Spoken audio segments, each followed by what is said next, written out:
Bismillahirrahmanirrahim. Assalamualaikum warahmatullahi wabarakatuh. Salam sejahtera. Apa khabar semua? Saya doakan saudara dan saudari sihat walafiat. Saya mengikuti dengan dekat perkembangan kes-kes COVID-19 pada masa ini.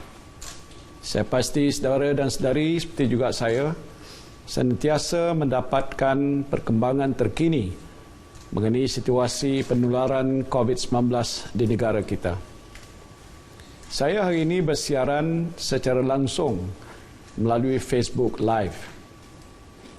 Daripada kejayaan kita membendung wabak ini hingga ke 1 digit pada satu ketika dahulu, kini telah berlaku peningkatan kes-kes harian baru COVID-19 hingga mencecah 3 digit. Perkembangan ini amat membimbangkan kita semua. Seperti mana yang kita ketahui, peningkatan kes baru COVID-19 pada masa ini ada kaitannya dengan kes-kes yang berlaku di Sabah dan Kedah. Di negeri Sabah, sebahagian besarnya berpunca daripada pendatang tanpa izin daripada negara jiran. Mereka ini sebahagiannya positif COVID-19. Apabila ditahan di pusat tahanan, mereka menjangkiti tahanan lain. Virus ini juga telah menjangkiti kaki tangan pusat tahanan, ahli keluarga mereka dan komuniti setempat. Begitu juga di negeri Kedah.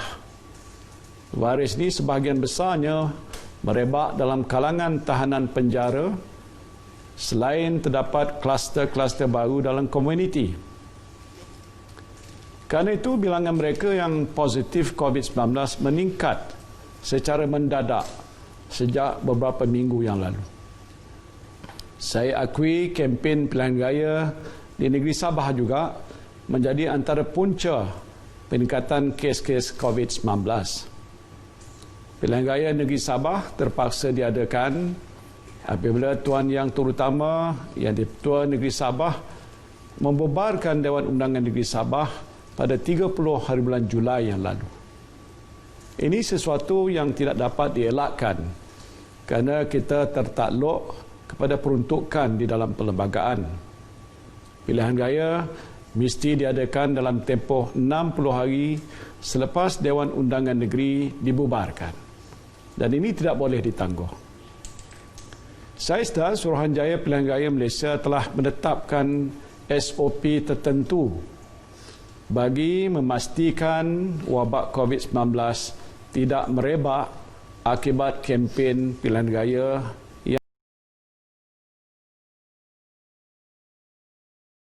yang diadakan. Tetapi malangnya ada SOP yang tidak dipatuhi. Misalnya penjarakan sosial. Ketika saya turun berkempen di banyak tempat, saya lihat SOP mengenai penjarakan sosial agak kurang dipatuhi. Walaupun hampir keseluruhan memakai pelitup muka, tetapi masih ramai yang duduk dekat-dekat dalam keadaan yang agak sesak. Hingga kan saya terpaksa membuat SOP tambahan saya sendiri. Saya datang dengan kereta terus ke pentas tanpa melalui khalayak ramai. Ketika mula berucap, saya peringatkan semua yang hadir supaya patuhi SOP yang ditetapkan. Duduk jangan rapat-rapat, pakai pelitup muka dan sentiasa basuh tangan atau gunakan sanitizer. Selepas habis berucap, saya terus masuk kereta dan meninggalkan tempat ceramah. Dengan itu, saya tidak bersalam ataupun menyentuh sesiapa. Saya juga mengingatkan pegawai-pegawai saya supaya tidak mengatur kempen saya di kawasan zon merah. Walaupun menerima undangan, saya terpaksa tolak dengan baik. Ya, kalau diikutkan, saya ingin berkempen di semua tempat. Tetapi saya juga memikirkan tentang kesihatan dan keselamatan orang ramai yang hadir ke tempat-tempat berkempen, pegawai-pegawai saya dan diri saya sendiri. Namun hakikatnya telah ada mereka yang dijangkiti COVID-19 ketika berada di negeri Sabah. Dan ini suatu yang amat mendukacitakan kita. Tindakan awal kerajaan ialah mempertingkatkan kawalan sempadan di negeri Sabah dengan menambah jumlah anggota keselamatan yang bertugas dan mengatur gerak aset-aset seperti kapal dan bot peronda untuk mengawal sempadan perairan negara.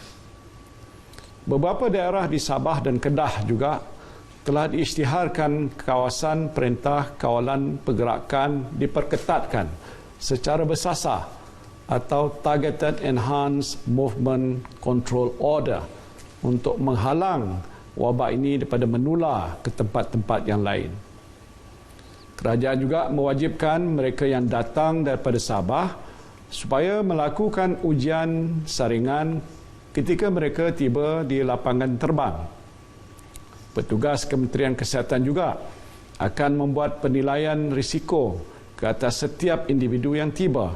Sekiranya didapati positif, mereka akan diasingkan dan dirawat di hospital. Selain itu, tindakan mengasing dan merawat mereka yang dijangkiti juga dilipat gandakan. Sehingga semalam, seramai 18,712 orang daripada 13 kluster di negeri Sabah telah pun disaring dengan 1,584 orang didapati positif COVID-19. Di negeri Kedah pula, seramai 53,097 orang daripada 9 kluster telah disaring dengan 888 orang didapati positif. Semua yang didapati positif telah diasingkan dan dirawat di hospital. Langkah-langkah susulan sedang giat dijalankan untuk mengesan dan membuat saringan ke atas kontak rapat pesakit-pesakit COVID-19 yang telah dikenal pasti. Saya memberi jaminan bahawa usaha untuk mengesan kontak rapat adalah lebih mudah pada masa ini berbanding di peringkat awal penularan COVID-19 dahulu. Ini kerana 17 juta penduduk Malaysia telah menggunakan aplikasi MySejahtera. Dan jika dikira jumlah pengguna aplikasi ini beserta tanggungan atau pasangan mereka, peratusan rakyat yang menggunakan aplikasi MySejahtera dianggarkan telah melebihi 60%. Ini adalah satu perkembangan yang positif dalam usaha kita untuk menghadapi pandemik ini. Kita hidup dalam norma baru. Menggunakan aplikasi MySejahtera adalah antara norma baru yang mesti kita budayakan. Jadi saya menyeru kepada saudara dan saudari yang masih belum mendaftar dengan MySejahtera supaya segeralah mendaftar. Saya juga lebih yakin dengan kesiapsiagaan petugas barisan hadapan dan sistem kesihatan negara kita untuk membendung penularan wabak ini.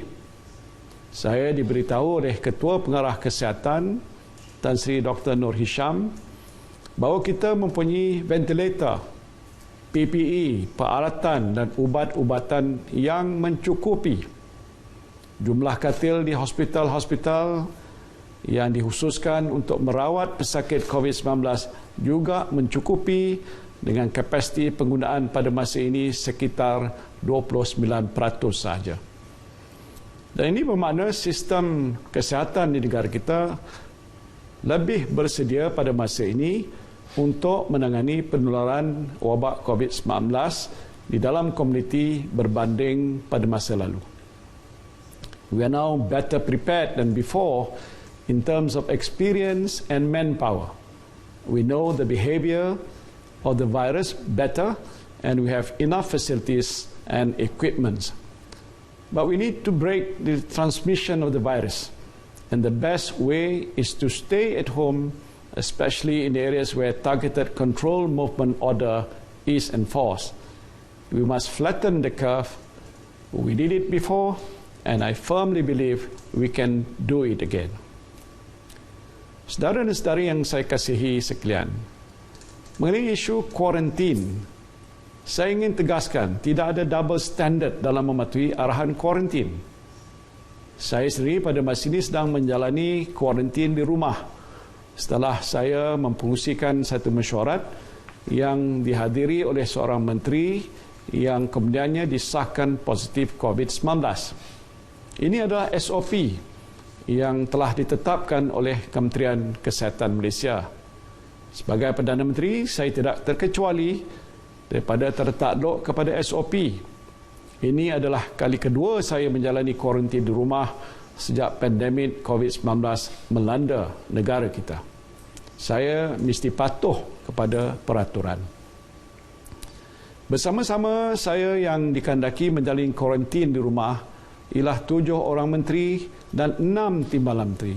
Kesemua mereka ini juga tidak terkecuali daripada mematuhi arahan kuarantin.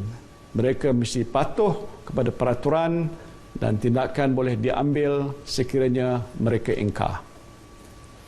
Jadi COVID-19 ini tidak mengenal pangkat ataupun darjat. Virus ini boleh menjangkiti sesiapa saja. Dan oleh kerana itu SOP yang telah ditetapkan oleh pihak berkuasa mesti dipatuhi oleh semua orang. Walau apapun kita tidak boleh leka. Saya jangkakan kes-kes COVID-19 ini akan meningkat dalam waktu yang terdekat. Dan ini kerana pihak Kementerian Kesihatan sedang menjalankan ujian saringan secara lebih agresif, termasuklah di penjara dan pusat-pusat tahanan. Dan sejak beberapa minggu yang lalu, kes-kes positif dalam kalangan tahanan di penjara menyumbang kepada sebahagian besar peningkatan jumlah COVID-19 di negara kita. Sebagai Ketua Kerajaan, saya memantau secara dekat perkembangan kes-kes COVID-19 ini.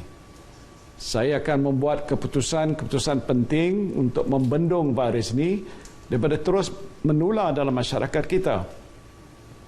Dan ini termasuklah pelaksanaan perintah kawalan pergerakan diperketatkan secara bersasar ataupun TEMCO di kawasan-kawasan yang dikenal pasti sebagai zon merah.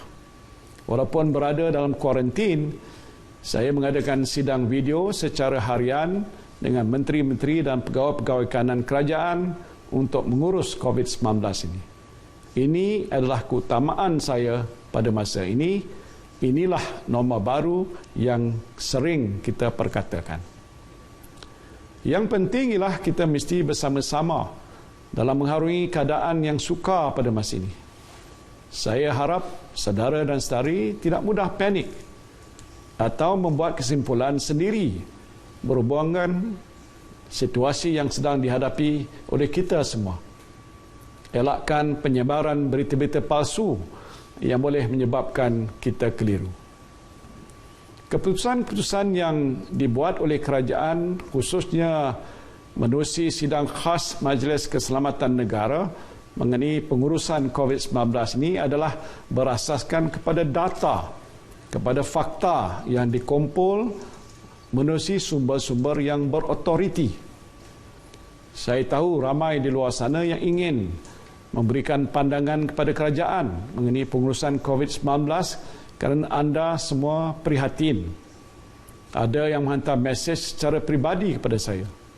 Ada juga yang membuat komen di media sosial. Saya amat mengalu-alukan pandangan saudara dan saudari sekalian. Semuanya saya berikan perhatian. Mana-mana pandangan yang baik, kita bincangkan di peringkat sidang khas Majlis Keselamatan Negara. Kerajaan sentiasa mendengar dan memperbaiki serta menerima teguran dalam menangani wabak COVID-19 ini. Yang penting ialah kita tidak mudah untuk menuding jari mencari kesalahan mana-mana pihak. Saya tahu ada pihak yang sengaja menangguk di air keruh pada waktu ini dengan mempolitikkan masalah yang sedang dihadapi oleh negara. Jangan kita pedulikan mereka. Kita mesti fokus pada usaha untuk menangani pandemik ini secara bersama-sama. Setakat hari ini kita tidak memikirkan soal melaksanakan perintah kawalan pergerakan di seluruh negara atau total lockdown.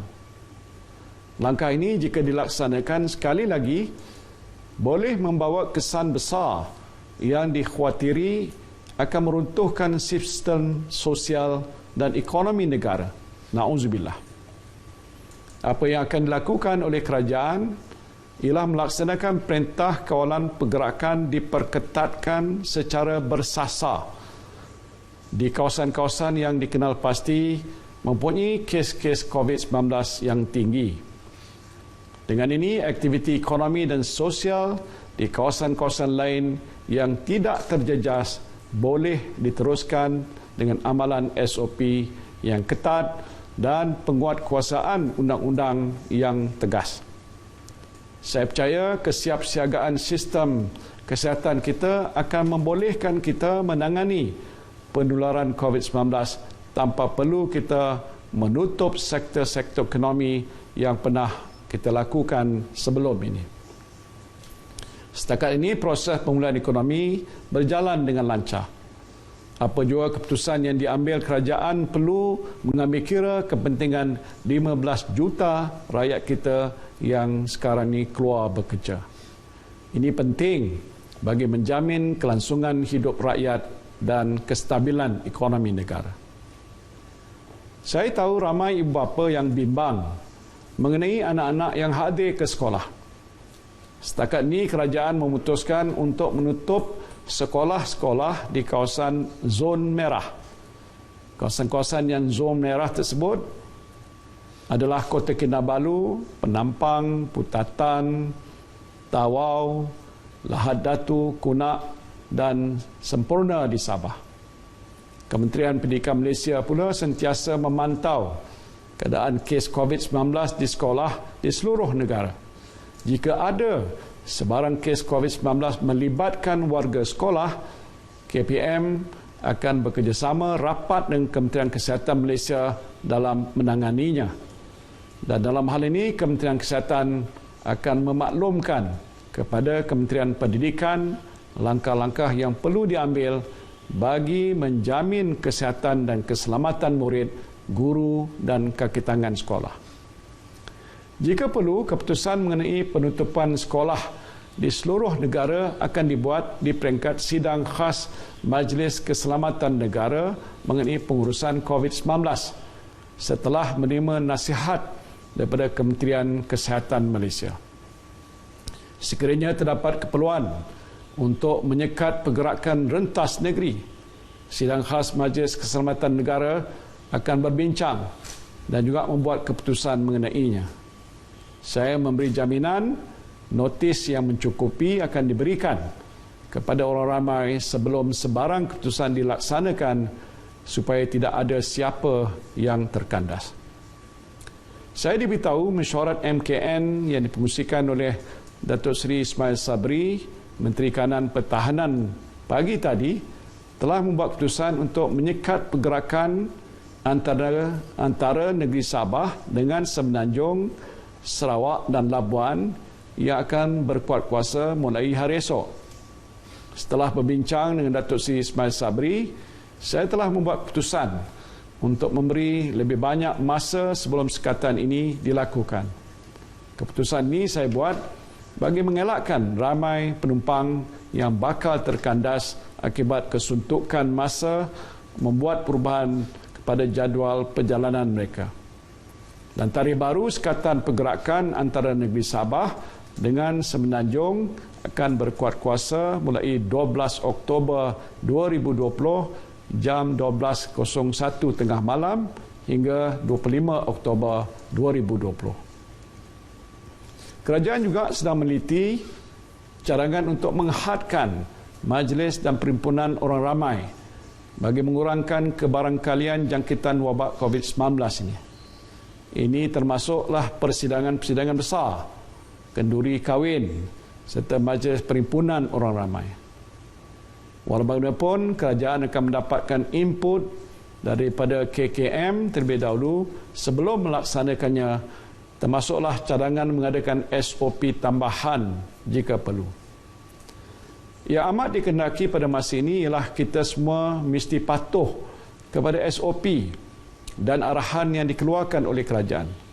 Petugas di barisan hadapan dari agensi-agensi penguatkuasaan akan dikerah semula ke tempat-tempat awam untuk memastikan pematuhan ini. Jika ada yang melanggar undang-undang, hukuman kompaun dan lain-lain akan dikenakan tanpa mengira pangkat dan darjat. Maaflah jika Abah ini mula menggunakan rotan sekarang. Marilah kita hadapi perang menentang COVID-19 secara bersama-sama. Ingat, kita pernah berjaya melandaikan lengkung jangkitan COVID-19 sebelum ini. Saya percaya dan yakin kita akan dapat bersama-sama melandaikannya sekali lagi. InsyaAllah, kita doakan mudah-mudahan kita semua akan menang akhirnya. Terima kasih. Wabillahi taufiq wal hidayah. Wassalamualaikum warahmatullahi wabarakatuh.